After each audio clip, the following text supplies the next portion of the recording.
Jadi kalau kebetulan misalnya apa saudara, orang tua, adik atau pernikahan, memang kewajiban kita dalam hal ini kan wasminu mengtaku kau la ilaha illallah. Talkinkan orang yang hendak memutuskan nafas terakhir itu adalah dengan mengucapkan la ilaha illallah.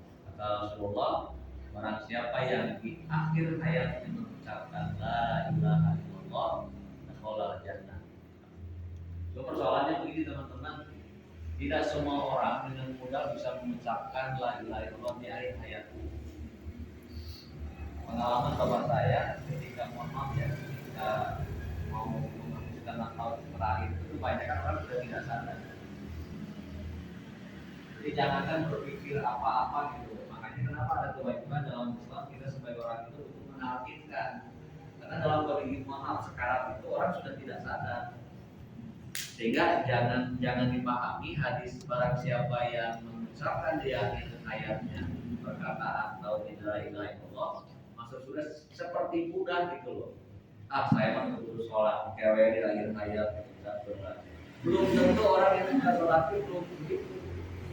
Mimpi besar orang yang mohon maaf dalam kehidupan sehari-harinya dia jauh dari agama tiba-tiba lah itu.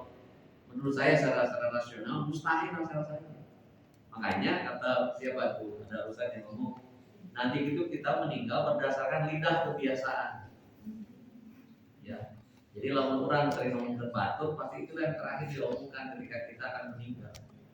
Kalau kita sering ngomong kasar, kayak yang preman lah, kaci copok, ya, kalau kaci copok, itu pasti yang dia anggap mustahil dia tiba-tiba la ilaha illallah. Kalau urusan hidayah urusan Tuhan ya. Tapi rasa-rasanya orang yang kayak kita yang ya biasalah sebutnya ibadah gitu ya, belum tentu itu dengan mudah mengucapkan itu. Makanya kenapa jaminannya surga? Karena ucapan yang terbaik di akhir hayat seperti itu. Makanya kenapa kita punya kewajiban kalau sebagai orang tua kita sakit kayak itu tadi pengalamannya.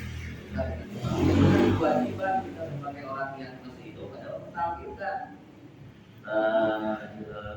Wakil mah di mobil jauh sahanya, wah kacau dong. Mama tahu itu buat siapa? Bukan begitu kewajiban kita sebagai anak. Kewajiban kita justru mengantarkan yang hendak mati ibu bapak atau siapapun itu menghadap Tuhan dan keadaan kolbun sawit. Ya, jadi ada talqin. Rasanya agama kita yang punya ajaran seperti itu loh. Saya kuliah jurusan filsafat, nggak ada filosofi yang menjadi itu. Hanya agama kita kanjeng Nabi yang mengatur hidup pemeluk itu dari sejak lahir sampai meninggal. Ya, nggak ada sekira ajaran yang lain, hanya Islam kira. Makanya pantas Islam itu dari A sampai Z itu diatur semuanya. Masuk WC, keluar WC, mau makan, mau apa semuanya ada gitu. Jadi kehadiran Tuhan itu dalam kehidupan kita pasti ada. Dalam bahasa filsafat sebutnya konsep Islam itu omnipresent. Jadi kehadiran Tuhan itu dalam segala nikmat. Osman, alhamdulillah. Sudah kita dari WC ada doanya. Keluar dari WC bahkan kita sudah melakukan apa? Buang air besar sudah ada doanya. Gimana coba? Ajaran apa yang ada di Kristiani? Nggak ada sih. Ya, saking lengkapnya sehingga kita semua kehidupan itu diatur. Maka pantas kata Imam Ali, saya guna kultura, seluruh dunia kehidupan itu guna ibadah. Ya, kita. Nah, memang bikinnya sebenarnya teman-teman kita semua itu sudah ada sebetulnya. Ya, bikin jalan saya itu silakan teman-teman baca apalagi yang sudah praktek kompre itu ya, itu sudah ada ya. Bikinnya sejak zaman para ulama sampai sekarang sudah ada. Tapi apa kepentingan sekarang praktek ibadah? Kalau ada menentukan saja. Bagi yang sudah berarti semakin diperdalam, bagi yang belum dipaksakan harus. Karena berpikirnya kita pun kalau nanti meninggal tidak ada yang menyelamatkan, yang merasakan siapa? Kita. Tidak ada yang dalam film-film Indonesia kalau mayit ketika meninggal melihat orang yang hidup. Ya. Di tradisi itu kalau sudah meninggal konon kabarnya arwah tidak langsung ke atas, muter di rumah. maka disebut ada tradisi apa yang dalam tradisi kita sebut tahlilan. Menurut kabarnya tahlilan pun mengadopsi tradisi itu sebetulnya katanya kalau sejarah ya saya tidak ahli di sana. Jadi untuk mengiringi arwah supaya tidak makan marak kayangan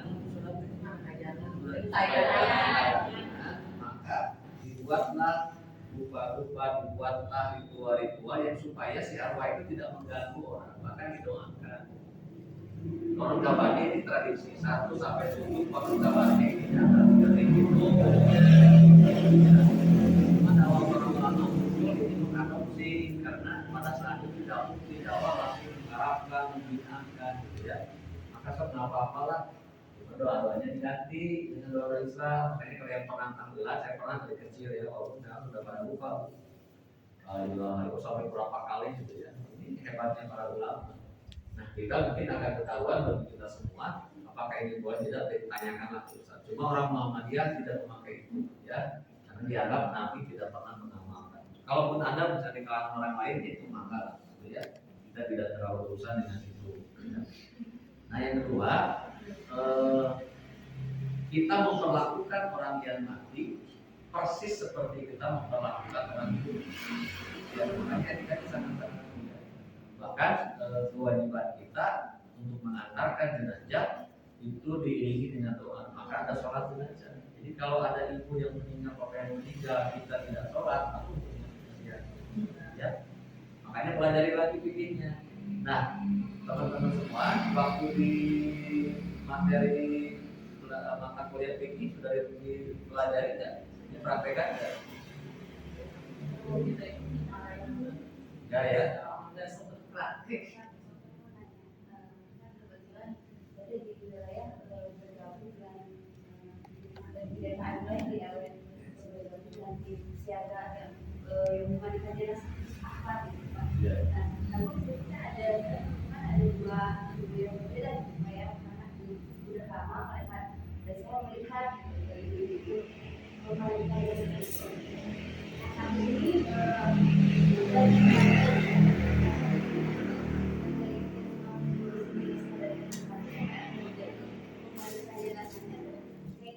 sampai kukunya dipotongin, si mayatnya meninggal disisirin, gitu. Dan saya juga langsung praktek kan ke lapangan memandikan, disisirin, kukunya dipotongin. Nah, yang ibu-ibu yang biasa ngurusin jenazah kalau ada yang meninggal dari jenazah, jadi kan pas sampai enggak seperti itu.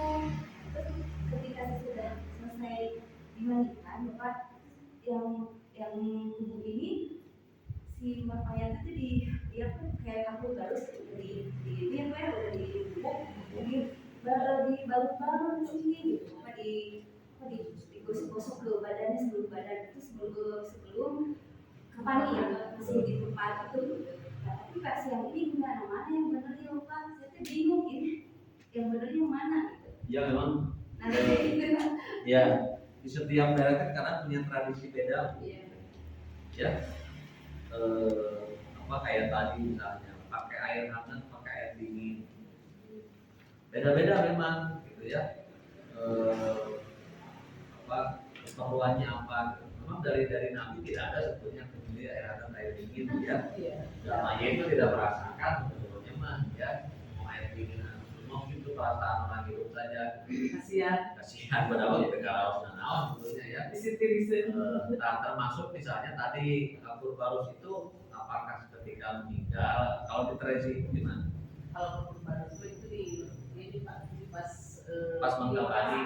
Tapi memang kita juga sering mendapatkan ya. Tapi karena memang yang ngurusin adalah itu adalah orang itu juga tidak berani nyawa, kalau nama tidak berani itu jangan begitu gitu ya. Karena memang seringkali daripada pas saya punya main ya silakan.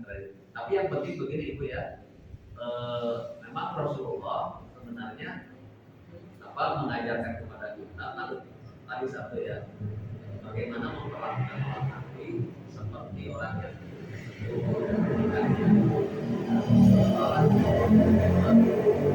biasanya dikembangkan kearifan di tempat itu kita umumnya tidak bisa intervensi karena ya. Tapi memang yang umumnya saya ikuti di beberapa praktek itu memang kabur barus itu ditaburkan ketika mau mengamati ya, memang supaya tidak bau, misalnya supaya agak awet apalah rasanya gitu ya. Memang seperti itu tradisinya itu ya. Paling mun sabun ibu tradisinya gimana? Sabun iya. Sabun ibang. Ya sabun Kalau biasa ibang. mah sampai sabun ibang. Iya Pak, dengan sabun ibang biasa. Sabun gandul anu. Ya, yang gandul. Itu bisa berjadul Khusus gitu ya. Jadi gini ibu ya, memang harus ada pipi khusus ini teh ya. Dan memang tidak jadi seragamnya juga ya, karena masing-masing tradisi itu berbeda kadang-kadang. Tapi Karena memang yang nganggo ieu teh kan Pak, aya anu nganggo selawatan, aya itu teh ya dari awal ya dari ada yang mau memakai kan terus yang kedua di air mandinya juga dipakai kapur baru dan juga adanya sama di kain papan ya. Yang satunya cuma di air sama di kain papan aja. ya mungkin kita ya perawatan mungkin di tradisi yang kita pernah kayak tradisional mungkin saya kira harus nggak buat tempat minum. tapi memang prinsipnya begini ya, kewajiban orang yang meninggal itu tadi satu pendidikan penggawaan memang tiap daerah beda itu beda tradisi yang kita pun sebagai tamu memang tidak punya hak ya. Ya harus banyak ini tuh harus banyak komunikasi ya, apalagi sosialisasi dalam pengajian itu dan jarang pikir tentang pengurusan jenazah itu paling jarang diikuti Bu, karena memang tidak semua orang seperti kita gitu ya. Soalnya ada nanti air urus kan, misalnya di khusus di RW Taman. Kalau saya di Azamanik ada yayasan Husnul Khotimah. Salah satunya adalah programnya adalah itu ya bukan jasa lah. Dia siap memberikan bantuan untuk pengurusan jenazah. Kecuali jenazah COVID kita tidak tahu. Ya, ceritanya agak ngeri kalau COVID ya, karena orang-orang di kesehatan tidak tahu pikirnya. Ya, tiba-tiba tutupan pakai apa? Tidak dimandikan tubuh sekarang gimana ya? Tidak pernah sholatkan. Makanya kemarin nanti mah Allah yang mengampuni ya, karena pikirnya loh, saya juga ngeri kalau dengar gitu, karena banyak itu gitu ya. Etikanya kurang terlalu baik gitu ya, karena kita tidak tahu pengukuran orang COVID itu seperti apa gitu. Kita alhamdulillah mudah-mudahan tidak ada lagi ya kasus itu, karena aku ngeri banget gitu ya, termasuk saudara saya meninggal tidak tahu di mana dimakamkan, entah makam tahu-tahu deh dipakai kan atau selesai. Saya ngeri ya kalau COVID itu hanya kita dari salah satu itu gitu ya. Jadi katanya baik begitu saja ya. Saya juga menghargai tiap lokal ya. Yang paling aneh di kampung saya itu di ujung burung tahun berapa ya? Nah di ujung burung kata itu kan masih ada tradisi Sunda. Saya pernah diundang oleh RW, itu sana yang meninggal. Itu saya dulu tinggal di sana. Pas ke sana itu pas meninggal bayangan saya kalau takjiah itu kan ya di kampung biasa lah kita kalau ada rezeki boleh pakai baskom nasi udah selesai doakan banyak dan kita tidak boleh makan minum di sana. Pas datang saya ke sana aneh Bu, kayak bakar tahu nggak? Bakar juga ayam kayak hajat juga aneh. Lewat sini nah ini kan hajat kan. Nah masih ada seperti itu Bu. Jadi kalau nabi-nabi di sultanan Bapak, kalau anu murabden teh ini standar murabden teh ada di persiapan apa? Kayak hajat itu. Ayah di dapilnya masih ada. Iya, jadi bahkan itu BNC seperti itu ya. Jadi ini di tiap tempat ada acara-acara ritual, padahal sebetulnya kita ke orang yang meninggal itu ya harusnya mengasih, tapi ini justru ya hajatan kakak. Tapi itu ada, tapi memang tidak mayoritas. Dan yang menjelaskan juga digaji dikasih alkohol. Tapi sekarang itu udah agak bergeser ya. Sekarang udah agak bergeser, udah ada berkurang jarak malu tempat saya. Cuman yang satu lagi Pak, rumah ya lama pengalaman saya ini mungkin bisa kenapa kita harus menampilkan dan harus selalu siap di sisi saat orang yang mau meninggal, karena memang posisi kepalanya orang yang mau meninggal selalu bergeser ke arah kiri, karena di sebelah kiri itu kan setan gitu yang menggoda dan kadang ya agar si calon mayat tersebut tidak mengucapkan lafaz la ilaha illallah itu. Jadi kalau misalkan bergeser kita benerin lagi gitu, kita jadi ditalkinkan, walaupun misalkan dalam kondisi saya pernah membimbing orang dalam kondisi yang mertua di sana jadi walaupun dalam kondisi dia itu sudah tidak bisa berbicara, tapi insya Allah hatinya mengikuti. Jadi tetap kita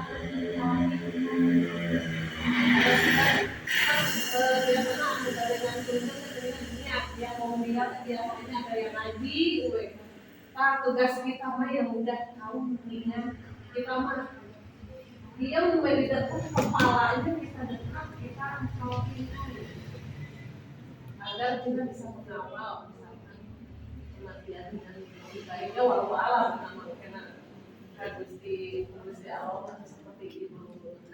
Kadang-kadang Pak dia seperti taruh kan si anu dia mana aku abdi dia itu mengedipkan mata, berarti dia masih bingung. Ya. Oke, sekarang ke prakteknya. Sholat lain berapa rakaat?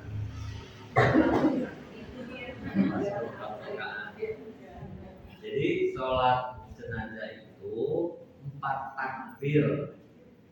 Ya, rakaatnya sebutannya 1 lah, karena tidak ada rukun sujud. Awas sedikit deh. Karena kita pertama sholat jenazah dalam bayangan kita seperti sholat biasa, ya. Nanti bisa viral karena mahasiswa calon sarjana PAI UMP sholat jenazahnya ada sujud dan rukuk baru viral, itu adalah dosanya. Makanya jagung sudah sampaikan dan kita pernah lakukan. Jadi sholat jenazah adalah 4 takbir tanpa rukuk, tanpa sujud, dan tanpa tahiyat yang lainnya. Ya. Oke. Takbir pertama baca apa saja? Al-Fatihah. Yang kedua, ketiga, keempat. Ini ada beberapa versi. Ada yang baca Al-Fatihah di dalam rakaat pertama itu baca Fatihah disatukan dengan sholawat. Ada beberapa versi. Bismillahirrahmanirrahim. Alhamdulillahirobbilalamin. Ada yang langsung baca sholawat. Ada beberapa versi. Di fikih itu ada Bismillahirrahmanirrahim, Al-Fatihah, kemudian Allahumma sholli ala Muhammad wa ala Muhammad. Ini sholawat Ibrahimiyah ya, Ibrahim ya, yang sering kita baca dalam sholat biasa gitu ya. Kemudian setelah itu takbir yang kedua bacanya apa? Ini pun banyak sebetulnya versinya, hadisnya banyak ya. Yang saya buka di majelis tadi dibaca ini Allahumma ighfir lahu warhamhu wa'afihi. Cuma di kita mohon maaf nih kalau ada perubahan dhamir kata ganti. Apakah ada kan di hadisnya kalau mayatnya perempuan Allahumma ighfir laha? Coba pengecekan ya teman-teman beserta ibu-ibu semua. Adakah hadis yang ketika Rasulullah mensolatkan jenazah perempuan dhamirnya di ha? Tidak. Kalau saya belum pernah menemukan karena memang ya saya belajarnya di Muhammadiyah gitu ya. Saya belum pernah menemukan jadi itu udah ini kecuali kalau lagi anak kecil berbeda gitu ada. Makanya ini saya tidak baca dhamir ganti dengan dhamir perempuan kalau yang mayitnya atau jenazahnya perempuan. Tapi sebagian kita, nah itu mayit itu katanya jenazahnya laki-laki. Tapi kalau jenazahnya perempuan maka diganti. Makanya kalau Allah menghafir lahu itu bagi laki-laki. Tapi kalau bagi perempuan Allah menghafir lahu itu ya. Sepengetahuan saya masih awam ya dalam dunia fikih ini. Saya pernah baca tanyain ke salah satu ustaz, kenapa Rasulullah tidak pernah ya saya baca lagi itu memakai domir yang sifatnya laki-laki. Ya, domir laki-laki dua itu. Kalau perempuan kan dia ya. Allah maghfirlah warhamhu. Katanya, kata dia alasannya karena di sana bukan menunjukkan pada jenis kelamin, tapi tulisannya itu kepada mayat, kepada jenis mayatnya gitu. Jadi bukan jenis kelamin. Nah, harus diakui ibu semua di tradisi bahasa Arab itu memang kalau laki-laki biasa mencakupnya kedua-duanya gitu ya. Jadi dominannya laki-laki, kata ganti laki-laki itu untuk kedua-duanya. Jadi maksudnya bukan pada laki yang meninggal, perempuan yang meninggal, tapi memang mayitnya itu. Allah maghfirlah warhamhu, bukan pada jenis kelamin. Ya, saya tidak akan menyalahkan karena saya bukan ahli bahasa ya. Tapi sebagian para ulama beristihad, terutama di kalangan Nahdliyin, itu bahwa domir itu diganti sesuai dengan mayit yang meninggal. Jadi kalau perempuan maka Allah maghfirlah. Ini sekedar pengetahuan ya. Saya tidak menyalahkan. Saya kan bukan ahli fikih ya. Tapi jangan kaget kalau ada praktek di sebagian masyarakat kita kaum muslimin domirnya ganti kalau yang meninggalnya kebetulan beda dengan ini. Ya. Kalau di sini saya lihat di Muhammadiyah masih tidak menunjukkan pada jenis kelamin yang meninggal. Maka bacaannya tetap satu, Allah maghfirlah warhamhu wa'afihi wa'fu. Walaupun mayatnya atau jenazahnya adalah perempuan. Ini sekedar pengetahuan ya, jangan saya masuk ke iman bukan ya. Tapi ada sebagian para ulama kalangan kita yang mencoba menyesuaikan jenis kelamin apa dia meninggal. Kalau perempuan pakai H, makanya ada yang menyebut Allah maghfirlah ya. Nah ini ada yang pendek, ada yang panjang. Yang biasa dipakai pendek kan? Tergantung imam Pak, karena kita biasanya mengikuti imam. Yang bisa dibaca oleh teman-teman. Sampai di mana? Allahumma ghfirlahu warhamhu wa'afihi wa'fu. Tidak sampai seperti doa kita di ya. Oke, ada beberapa versi lagi. Tapi yang lengkap memang hadisnya itu. Tinggal dibaca lagi nanti ya. Allahumma warhamhu wa'afihi wa'fu.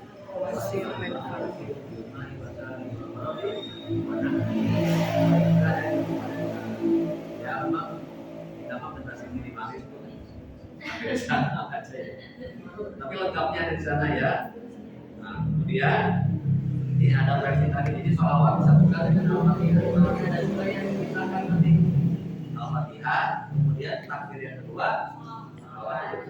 Bismillahirrahmanirrahim. Alhamdulillah. Kalau yang disatukan keduanya langsung kalau ambil langsung. Iya, doanya ada beberapa kan doa umum itu banyak ya. Nanti di sini ada ya. Nah jadi ini ada beberapa versi gitu ya. Tapi ada juga yang memakai sholawat yang disahkan dan itu. Gitu ya. Tapi Muhammadiyah ini disahkan, disahkan jadi Fatihah disahkan sholawat. Ini hanya sekedar begini menurut saya. Di fikih itu semua dimungkinkan ada beberapa ragam praktek. Ya, jangan kaget artinya sholawatnya diinginkan dengan Al-Fatihah. Ada memang seperti itu, ya. Jadi supaya tidak kaget karena fikih itu memungkinkan ada beberapa praktek sholat kayak yang saya tadi serahkan di ngomong ini, ada yang kurus, ada yang tidak. Kita jangan kaget karena memang itu sudah dari dulu tidak ada, ya. Sehingga kita tidak terlalu keluarnya berbagai kurus ya, tinggal pilihan saja.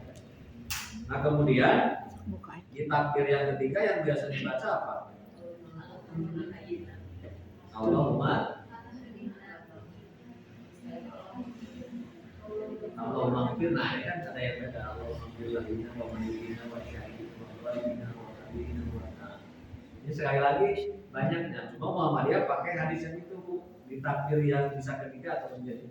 Ini dari takbir yang ketiga setelah Allah maghfir lahu warhamhu yang dipakai itu riwayat dari disebutkan saya Allah maghfir li hayyina wa mayyitina wa syahidina wa ghaibina wa saghirina wa kabirina wa dzakarina wa unsana Allahumma man ahyaitahu minna fa ahyihi ala Islam wa man tawaffahu minna fatawaffahu 'alal iman. Allahumma la tahrimna ajrahu wa la tudhilluna ba'da. Ini yang lengkap hadisnya, tapi ada juga sekedar hadis Allahumma la tahrimna ajrahu wa la tudhilluna ba'da. Ya. Ini yang ideal, ini yang lengkap ya. Jadi bisa dibaca nanti ya. Nah, itu adalah takbir yang 3. Cara kedua, ini makanya banyak alternatif ya. Makanya kita ikut aja imam. Tapi pada intinya doa atau struktur pelaksanaan dalam sholat mayit itu ada satu, mendoakan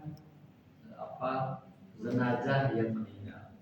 Yang kedua adalah pembelajaran bagi kita sebagai orang yang hidup. Maka doanya adalah berdoa bagi orang yang sudah meninggal, berdoa kita yang masih hidup, berdoa bagi yang ditinggalkan ya. Jadi pelajaran bagi kita. Makanya bagaimana kita cara mengingat kematian? Kata Rasulullah, cara mengingat kematian adalah datang ke tempat orang yang sakit, rumah sakit ya. Kalau ini kok kiranya kesehatan begitu mahal, supaya apa?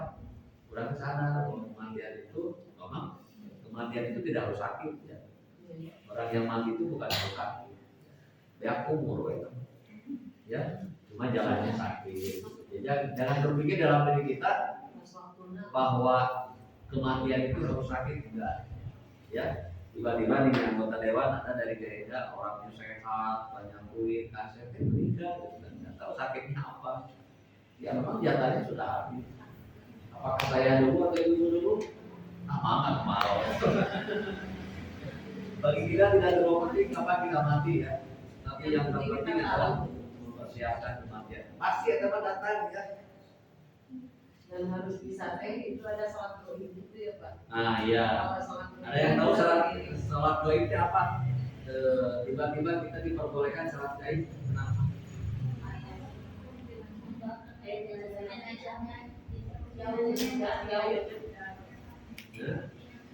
Pernah nggak Rasulullah melaksanakan sholat gaib? Ya, jadi sholat gaib itu dilakukan. Jadi jenazahnya tidak di depan kita, dia ada di jauh, tapi ada sebuah tekanan di tempat itu tidak ada atau kurang orang yang menyolatkan, karena mayoritas mungkin di sana Muslim, orang yang Muslim Islam, raja kalau salah jadi ya meninggal, kabarnya ketemu kedengar Rasulullah misalnya, itu masih banyak orang-orang yang belum Muslim. Prakteknya sama.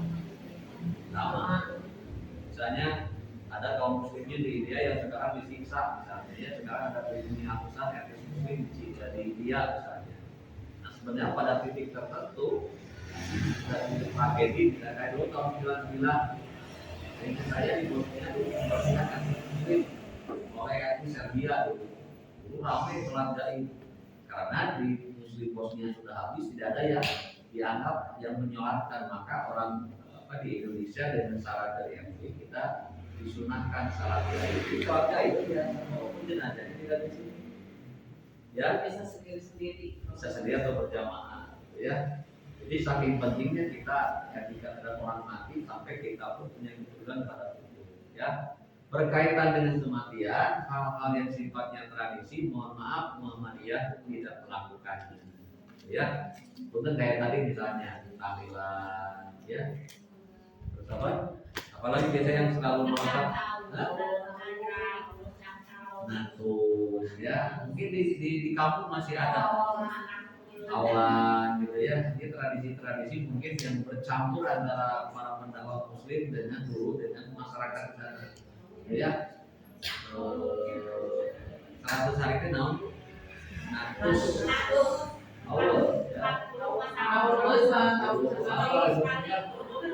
kalau di kota memang relatif sudah berkurang, tapi kalau di sebagian daerah masih ada. Di kampung saya tahun 90-an ramai tarawih, sekarang tidak ada, memang ada yang bisa ada meninggal orang-orang ya. Makanya teman-teman semua apakah itu Korea atau tidak, tinggal kita kembali gitu ya. Karena memang ada sebagian masyarakat yang masih merawat tradisi itu gitu ya. Nah, di fikih Muhammadiyah sekali lagi walaupun Anda tidak dipaksa harus seperti ke sana, tidak melaksanakan itu semua. Kita hanya mencontoh apa yang digariskan oleh Kanjeng Nabi melalui sunnah-sunnah dalam hadis. Ya, seperti tadi golongan golongan orang mayit jenazah kan pakai keranda ya. Nah, orang itu suka lalu lalang golongan kan. Tadi supaya tidak ingat, saya mengalami dulu waktu meninggalnya nenek. Ini kenapa gitu ya. Jadi ada hal yang sifatnya adat ini, makanya harus jelas ya. Ini bisa saja adat ini dengan adat Sunda, dengan agama lain, ya. Banyak sekali lah. Dan fikih ini perlu diketahui ya. Tapi sholatnya relatif semua mazhab relatif sama, paling di bacaan yang berbeda. Jadi mazhab Syafi'i, mazhab Maliki tidak ada sholat jenazah pakai ruku dan sujud, tidak ada. Mayoritas sama itu. Paling itu bacaan tadi. Kenapa saya ungkapkan supaya ibu-ibu semua, mereka semua dekatkan dengan bacaan itu. Memang ada beberapa versi, ya. Dan Muhammadiyah tidak mengklaim sebagai cara yang terbaik dalam artian yang paling benar tidak. Berdasarkan ijtihad para ulama Muhammadiyah, inilah yang relatif memakai dalil-dalil yang jelas sahih. Ya. Jadi Muhammadiyah tidak mengklaim dirinya sebagai orang yang paling benar, enggak. Ya. Saya contohkan tadi ya di kelompok tadi, mungkin teman-teman pernah ikut sholat Id di jamaah Muhammadiyah. Pernah enggak? Pernah sholat Id dipimpin oleh orang Muhammadiyah enggak? Sebelumnya dalam barangnya beda wae. Kalau Anda ingin cobain bedanya apa sholat Mujahidin di depan sancang itu? Ada sekarang kembung. Salah satunya yang saya juga kaget dulu pernah sekali tiba-tiba karena mertua saya di lingkungan Muhammadiyah ya. Sholat Idnya biasa di kampung saya waktu kecil sholat Id itu pakai takbir 75. Ada hadisnya ini ada. Tiba-tiba paman saya kepala kalau orang Muhammadiyah takbirnya satu kali. Nah, akhirnya ya. Tapi saya harus nanya, kan udah akhirnya gitu ya. Ternyata dua-duanya pakai dalilnya ijtihad. Ya, jadi kalau ada teman-teman semua nanti terus ya, jangan kaget kalau takbirnya seperti sholat biasa.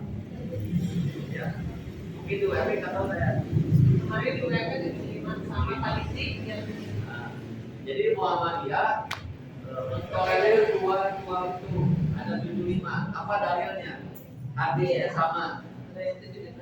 Rasulullah di berbagai hadis mengungkapkan sholat Id itu baik Idul Adha maupun Idul Fitri takbirnya 75, maksudnya takbir pertama 7, takbir kedua 5. Semuanya hadis relatif hampir sama.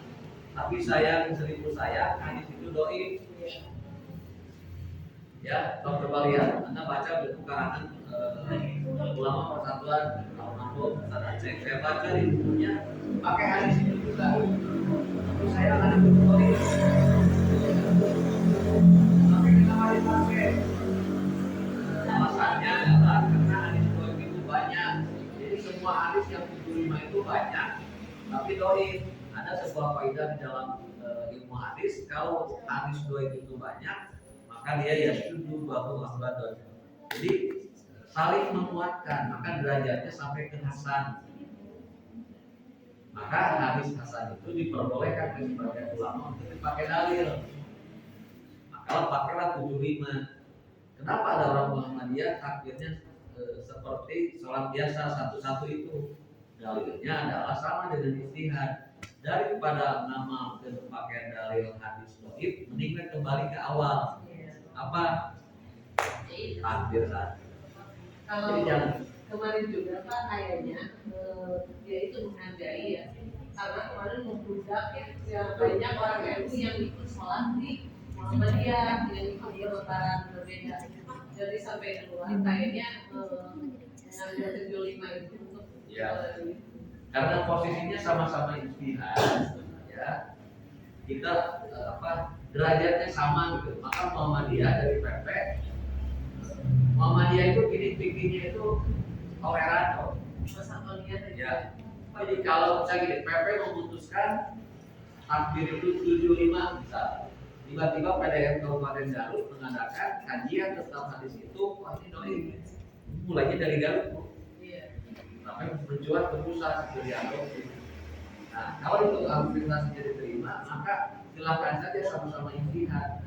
Ya, kalau yang lain tidak mungkin ya, kayak persatuan tetap kalau nggak salah diterima, ya itu sama. Jadi jangan kaget ya. Makanya hal-hal fikih sekali lagi dimungkinkan ada perbedaan termasuk penentuan awal dan akhir bulan Hijriah. Kebetulan dan kemungkinan sholat Idul Fitri, sholat Idul Adha Muhammadiyah bakal lebih dahulu ketimbang yang lainnya.